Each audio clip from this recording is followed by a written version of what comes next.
Welcome students. Now we start the new chapter in the algebra, that is equation in two variables. याचा अर्थ दोन चलातील समीकरण. हे बीजगणित या विषयातलं पहिलं प्रकरण आहे. नाउ इन दिस चॅप्टर, या प्रकरणामध्ये आपल्याला काही महत्त्वाचे मुद्दे शिकायचे आहेत.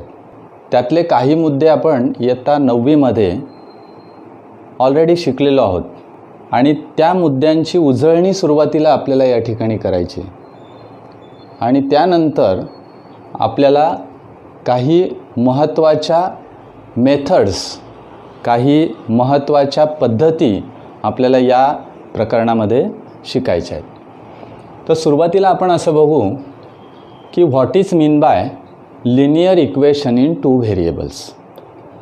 दोन चलातील रेषीय समीकरण म्हणजे काय. तर याचा अर्थ मराठीत जर बघितला तर लिनियर म्हणजे एकरेषीय. इक्वेशन इन टू व्हेरिएबल्स म्हणजे दोन चलातील समीकरण. चल म्हणजे काय, तर समजा एक्स वाय अशा प्रकारचे जे त्याला आपण व्हेरिएबल्स असं म्हणतो, त्याला आपण चल असं म्हणतो, त्या चलातील ही समीकरणं आहेत. खरं तर ही समीकरणं, हा जो भाग आहे हा पॉलिनॉमियल्सपासून आलेला आहे. Now these equations are drawn from the polynomials. Now polynomials has only one side. Now polynomial it is one of the product and that's why equation has the two sides. इक्वेशनला दोन बाजू असतात, एक डावी बाजू आणि एक उजवी बाजू. LHS and RHS. सुरुवातीला आपण असं बघू, before we learn the equation in two variables we must know that, आपल्याला हे माहीत हवं की equation in one variable or linear equation in one variable. What is mean by linear equation in one variable. Suppose we write here one equation, that is 5x is equal to 25. This equation is a equation in one variable, or we can say this equation like this: 5x minus 25 is equal to 0. Or we write here 3x plus 5 is equal to 0. Or 4x minus 16 is equal to 0. Now all such a type of equations, these are called as a linear equation in one variable. आता हा सांगण्याचा मुद्दा असा आहे की हा linear equation किंवा एकरेषीय समीकरणं आहेत, पण एका चलातील समीकरणं आहेत. these are the equation in one variables. Now what is the difference between linear equation in one variable and linear equation in two variables? Now just we write here the linear equation in two variables. Suppose we write here 4x minus 3y plus 12 is equal to 0. This is the linear equation in two variables. Now this is the linear equation in one variable and this is the linear equation in two variables. म्हणजे हे एका चलातील समीकरण आहे, रेषीय समीकरण, आणि हे दोन चलातील रेषीय समीकरण आहे. तुम्ही जर या दोघांकडे नीट बघितलं तर असं दिसेल की याच्यामध्ये एकच व्हेरिएबल वापरलेला आहे, जस्ट ॲज अ एक्स. या ठिकाणी दोन व्हेरिएबल्स वापरलेले आहेत, एक्स अँड वाय. एक्स आणि वायच्या जागी आपण एम आणि एन वापरू शकतो, पी आणि क्यू वापरू शकतो. अनेक व्हेरिएबल्स, कुठलेही अक्षरं आपण व्हेरिएबल्स म्हणून घेऊ शकतो. Variables means the unknown number, and that's why such a type of equations are the equation in one variable. Now if you again observe that, जर तुम्ही व्यवस्थित निरीक्षण केलं तर आणखी असं दिसेल की या linear equation in one variable असो किंवा linear equation in two variable असो, याच्यामध्ये त्या व्हेरिएबलचा जो इंडेक्स आहे त्याला आपण पॉवर असं म्हणतो. This index is always 1. Here is index is 1, here index is 1. Yes, and that's why these equations are called as a linear equations, म्हणून त्यांना लिनियर इक्वेशन्स असं म्हटलं आहे. मग या ठिकाणी linear equation in one variable जर असेल, समजा हे एक इक्वेशन आपण घेऊया 5x is equal to 25. 5x is equal to 25 हे जे इक्वेशन आहे याच्यामध्ये एक्सची व्हॅल्यू काय टाकली म्हणजे LHS आणि RHS इक्वल होतील असा विचार करूयात. एक्सची व्हॅल्यू जर आपण या ठिकाणी 5 ठेवली तर LHS आणि RHS दोघं इक्वल होत आहेत. म्हणजे 5 into 5 is equal to 25 means 25 is equal to 25. Yes, these two equations are same. हे दोघं इक्वेशन्स सारखे आहेत, पण या ठिकाणी एक्सची व्हॅल्यू एकच येते. तुम्ही जर विचार केला तर 5x is equal to 25, that's why x is equal to 25 upon 5 and that's why x is equal to 5. आणि म्हणून एक्सची व्हॅल्यू 5 येते. एक्सची किंमत या ठिकाणी 5 येते. तुम्ही जर 4x - 16 हे इक्वेशन घेतलं तर पुन्हा एक्सची व्हॅल्यू काय येईल असं तुम्हाला वाटतं की LHS आणि RHS इक्वल होतील. If you put x is equal to 4 here, then 4 into 4 is equal to 16 and 16 minus 16 that is 0 means again in this equation we get LHS is equal to RHS.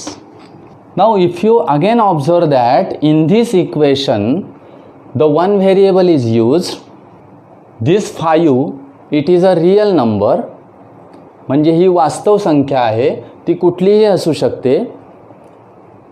याच्यामध्ये दोन बाजू आहेत. This equation has two sides and the solution of this equation is unique. या प्रकारच्या इक्वेशनचं जे solution असेल म्हणजे याचं जे चलाची किंमत असेल ती एकमेव असेल, म्हणून त्याला म्हणतात युनिक.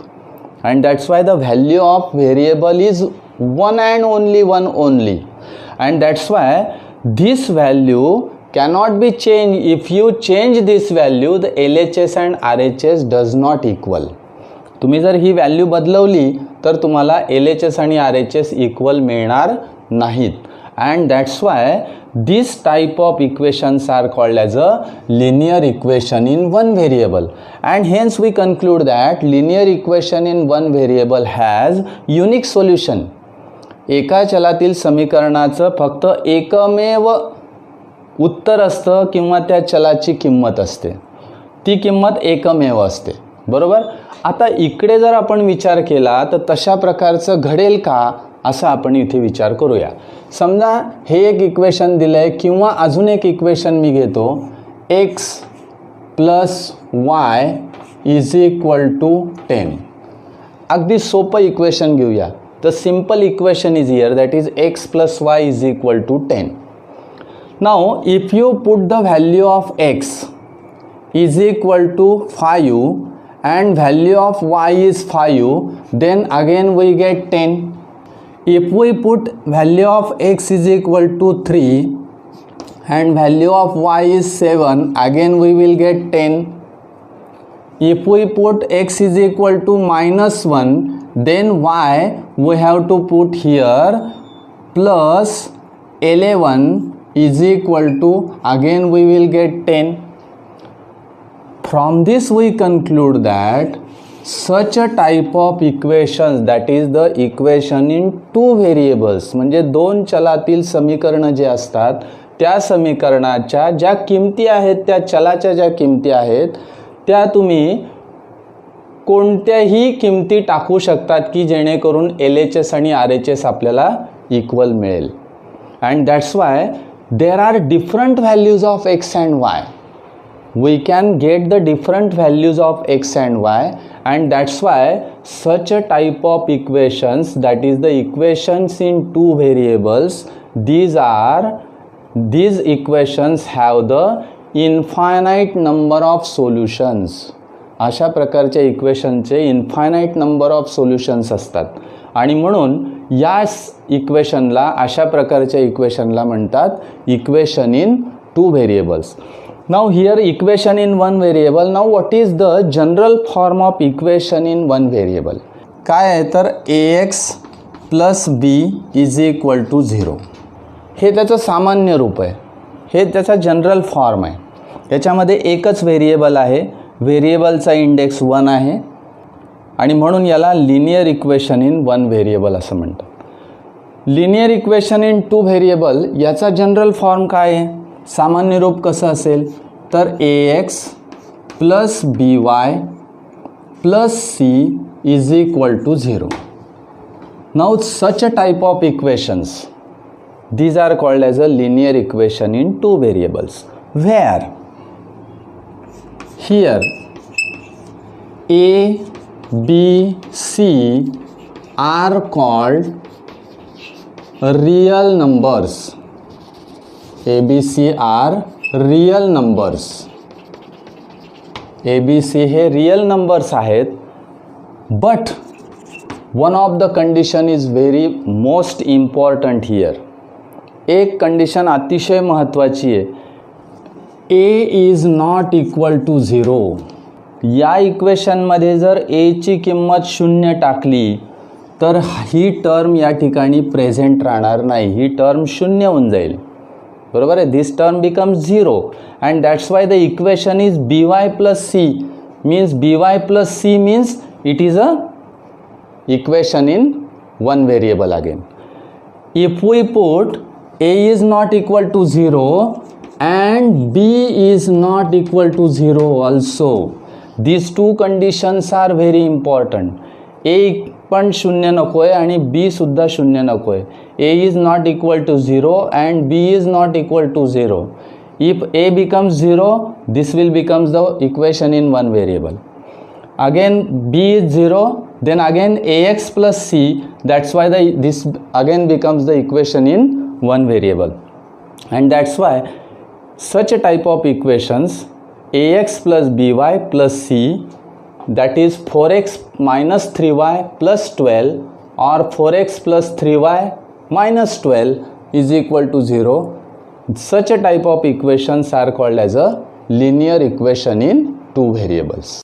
आता आपण बघूया की हे दिलेले इक्वेशन्स हे linear equation in two variables म्हणजे दोन चलातील समीकरणं आहेत किंवा नाही.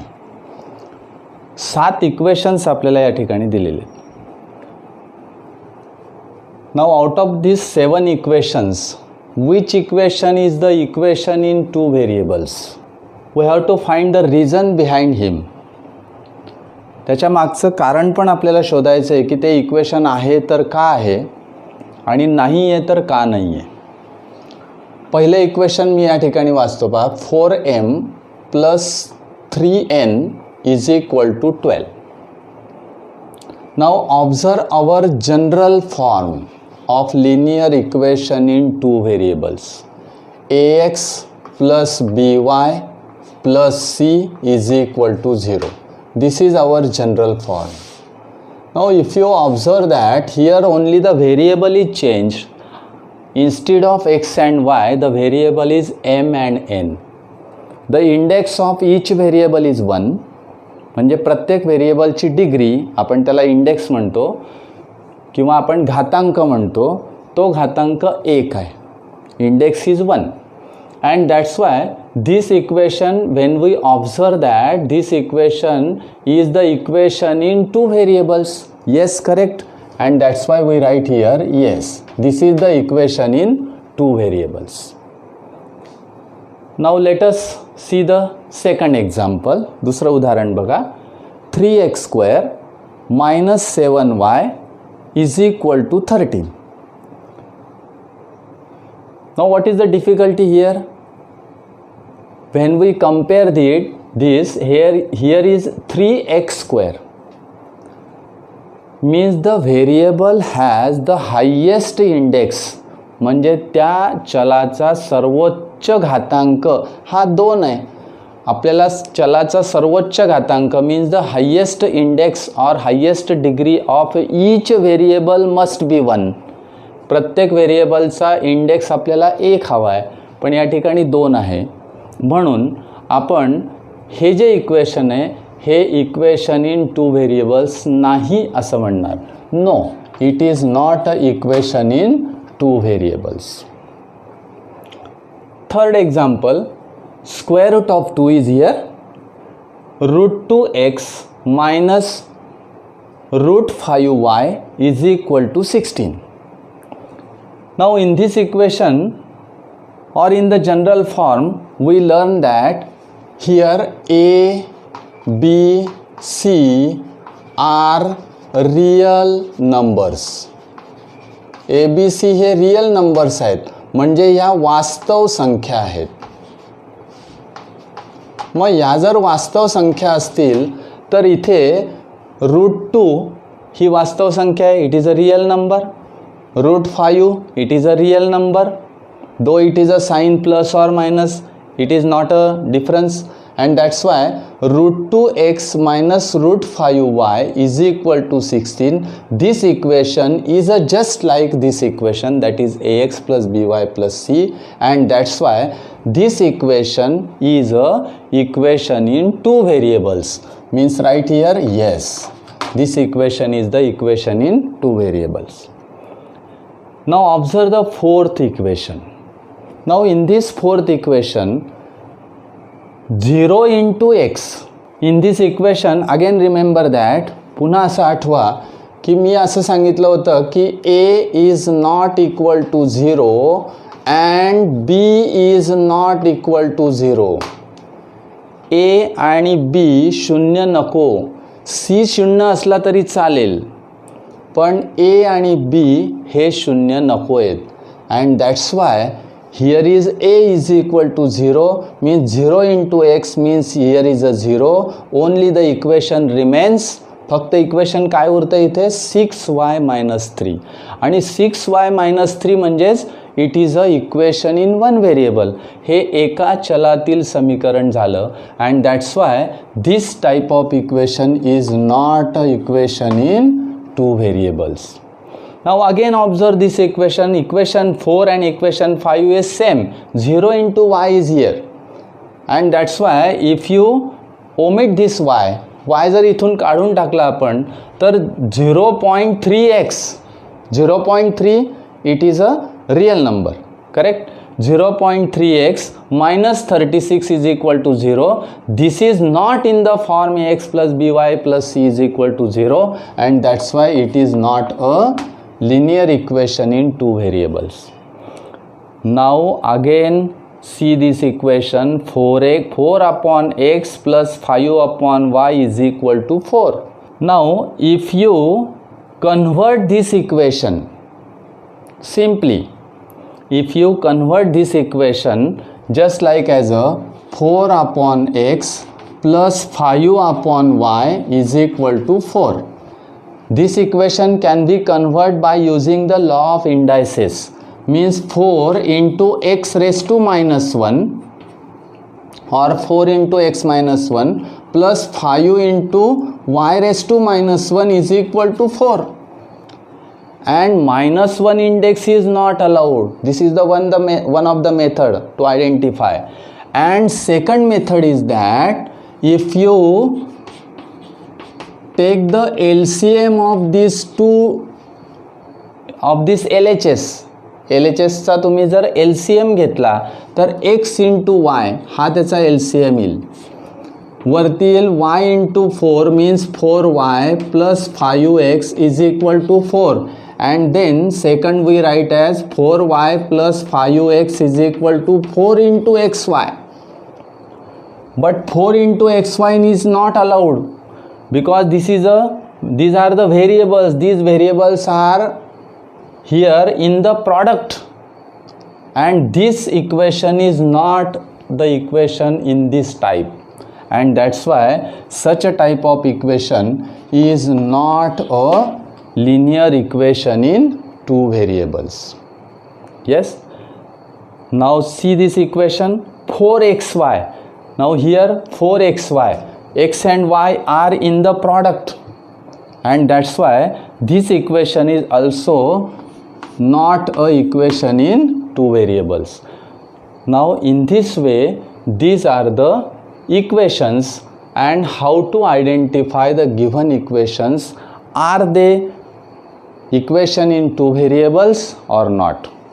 Now let us understand